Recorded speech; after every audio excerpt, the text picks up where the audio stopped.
هو من امتى الراجل بيعمل حاجة؟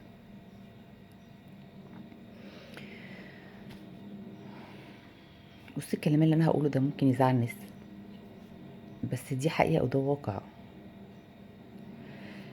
مشكلة دلوقتي ان كل ما ست تتخانق مع جوزها يحصل ما بينهم مشكلة، فتقولك ايه؟ مش كفاية انا شايلة كل حاجة؟ انا اللي بربي، وانا اللي بودي مدارس، وانا اللي بودي دروس، وانا اللي بودي الدكاترة، وانا اللي شايلة الولاد، وانا اللي معاهم في النادي، وانا.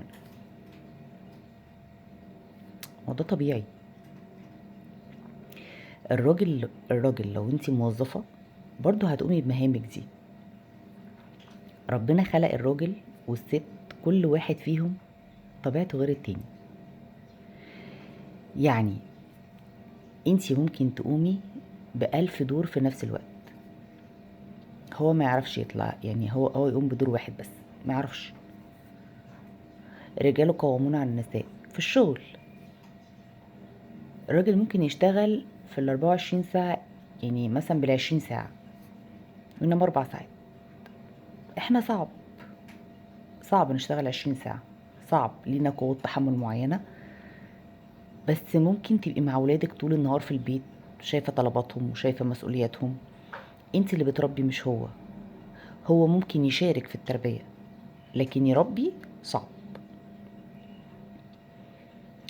اقعدي كده اتفرجي على حالك دلوقتي، اي ام بتسمعني هتلاقي نفسك دلوقتي بتدخلي تدوري على فيديوهات مثلا لتربية ولادك، بتستشيري حد. انا بنتي كبرت، انا ابني كبر، طب المفروض اتعامل ازاي، طب اتصرف ازاي. بتسرشي دايما على كل حاجة انت عايزة توصلي لحاجة مثالية وإيجابية. الراجل بقى زي ما طلع، مش هيقعد هو يقرا ويقعد يبحث ويدور، مفيش الكلام ده. سيبك من كلام التلفزيون بقى اللي هو ايه، الابهات اللي طول الوقت بتقرا وبتدور، مفيش حد بيعمل كده. نادرا، نادرا ده حد بيبقى خلاص هو اوريدي مسيستم دنيته وحياته، فهو بيبقى ايه، ممكن ساعتها بقى يقعد فاضي. لكن في الطاحونة اللي احنا عايشين فيها دلوقتي، الراجل بيخرج من صباحية ربنا من الصبح بدري لحد ما يرجع اخر الليل، كل همه يوفر لكم احتياجاتكم المادية. ومحدش يقول لي المادة مش كل حاجة، لا طبعا. النهاردة ابنك عشان يتربى انت عايزة توديه مدرسة كويسة يتعلم فيها، عايزة تديله دروس، عايزة تحفظيه قرآن، عايزة توديه نادي، عايزة توفري له بيئة كويسة. فطبيعة الحال ان كل الحاجات دي مش هتتعمل ببلاش، هتتعمل بفلوس. مين اللي هيجيب الفلوس دي؟ هو الراجل. حتى لو انت كست موظفة بتساعدي جوزك او بتشتغلي وتساعديه، صدقيني هتلاقي نفسك بتاخدي، مش هتحطي مرتبك كله في البيت، هيبقى صعب. هتاخدي جزء من مرتبك لنفسك، هتعملي حاجة بيه لنفسك. حتى لو بتحطي مرتبك معاه مش هيبقى قد المرتب اللي هو بيدخله. في مسؤوليات كبيرة أوي، واحنا بقينا حرفيا عايشين في طاحونة. طاحونة بمعنى كلمة طاحونة، احنا مطحونين في الحياة. الولاد طلباتهم كتير ومستلزماتهم كتير. انتي نفسك كبني ادم هتلاقي ان عندك طلبات كتير، هو نفسه كشخص. انتي لو جايبة طفلين بس، يعني انتوا 4 افراد في البيت. 4 افراد في البيت محتاجين اكل وشرب ولبس ودواء ودكاترة. دي ابسط ما يكون. فما ترجعيش بقى، يعني طبيعي انت حتى كمان لو انت مش موظفة وقاعدة في البيت، طب ما هو ده واجبك. بتطبخي وبتنضفي وبتروقي وبت بتودي مدارس وتودي دروس وتودي نوادي.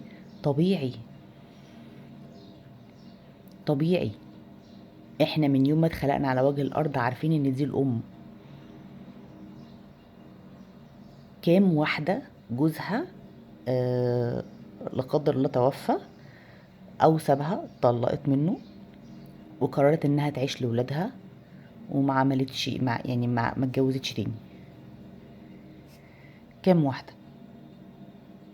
مثلا 70-80% من الستات بتعمل كده.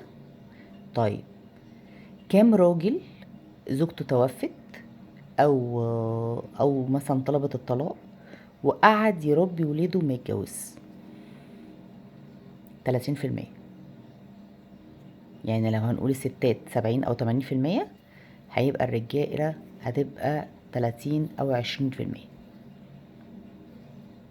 هيتجوز يوم ما تبقى مراته، يعني مراته تتوفى، يقولك أنا عايز واحدة تربي العيال، وهي هتبقى حجة مش حقيقة. ولو مراته اتطلقت وولاده معاه، برضو محتاس بالولاد، وهيخرج يشتغل ويجيب طلباتهم، ولا هيلف بيهم على المدارس والدروس والنوادي؟ فحكموا عليكم شوية، كل واحد فينا في الحياة دي ليه دور بيقوم بيه. انا اقول الكلام ده وانفعل لما احس ان جوزي مش بيعمل حاجة في دنيته، قاعد بيتفرج عليا، انا بخرج اشتغل واروح واجي واعمله، وهو قاعد يتفرج عليا كده، اللي هو بيقول لي ايه مع نفسك، وهو قاعد مرتاح. لكن ما يبقاش جوزي شغال شغلانتين وتلاتة وطالع عينه، تمام، وفي الاخر اجي اقول له ايه، هو انت بتعمل ايه، انت كل حاجة عندك فلوس؟ ايوه، كل حاجة فلوس. الفلوس اللي مش عاجباكي دي لو اتمنعت انت مش هتعرفي تعيشي، هتتخنقي من العيشة والحياة. فنخلينا واقعيين ونسيبنا بقى من الحاجات اللي بنتفرج عليها في المسلسلات، ونقعد نقول اصل كل حاجة على دماغنا. عادي، وهتعمل، واحنا بنعمل كل حاجة على دماغنا وبنعملها بحب.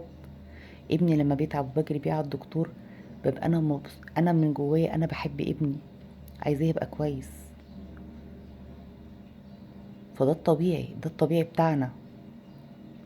الراجل مش هيسيب كل مسؤولياته اللي بره البيت ويدخل كمان يدور على اللي جوه البيت. انت لازم تبقي فاهمه ان انت عندك مسؤوليه وهو عنده مسؤوليه، وهو ما يعرفش يشيل مسؤوليه ولاد.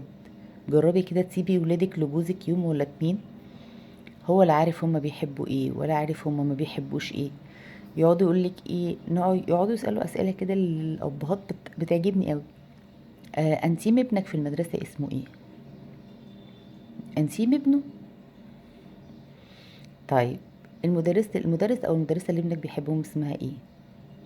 اسئله عبيطه.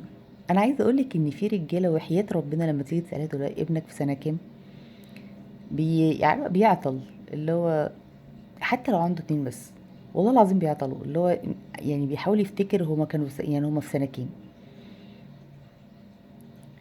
هونوها على بعض، وبلاش كل واحد فينا يعيش دور الضحيه، وبس كده. الله المستعان.